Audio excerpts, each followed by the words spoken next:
There's an extensive amount of evidence for a global universal flood catastrophe, and I see most of that evidence in the fossil record. Worldwide, fossils of animals and fish have been found buried in swimming positions suddenly and catastrophically, preserved in a moment of time.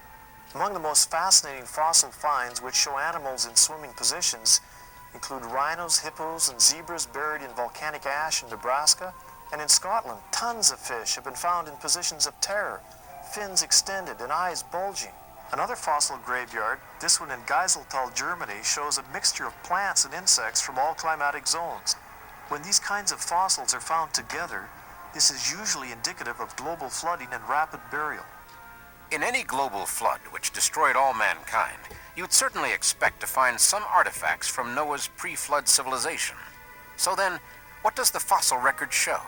Have any pre-flood human artifacts ever been found? The answer seems to be yes.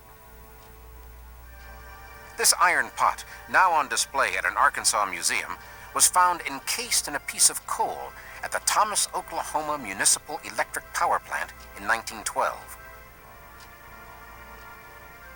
I found this bell in a lump of coal when I was a young person firing a furnace in West Virginia.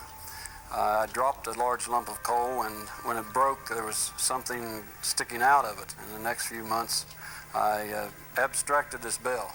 The bell is approximately 7 inches, has a pagan god on top, and has an iron clapper, and the bell works very well.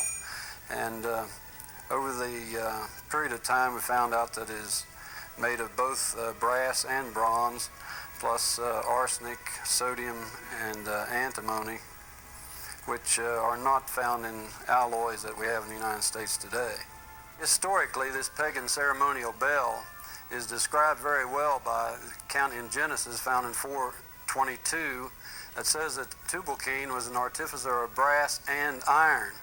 And so this quite likely is a pre-flood civilization object and could have been carried over by Noah's flood into the coal. This ancient man-made hammer was originally found in June 1934 in central Texas near the Llano Uplift. I took this artifact to the Battelle Lab in Columbus, Ohio, the same lab that analyzed the moonstones. The elemental analysis shows that it is 96.6% iron, 0.74% sulfur, and 2.6% chlorine. Physicists tell us that under atmospheric conditions today, you cannot compound chlorine with metallic iron, yet here it is. Research indications are that the pre-flood atmosphere is the only plausible explanation for the forging of this metallic composition. Due to the pre-flood conditions of Noah's day, this hammer was forged in the generation of Tubal-Cain and Noah and deposited in the worldwide flood of Noah's day.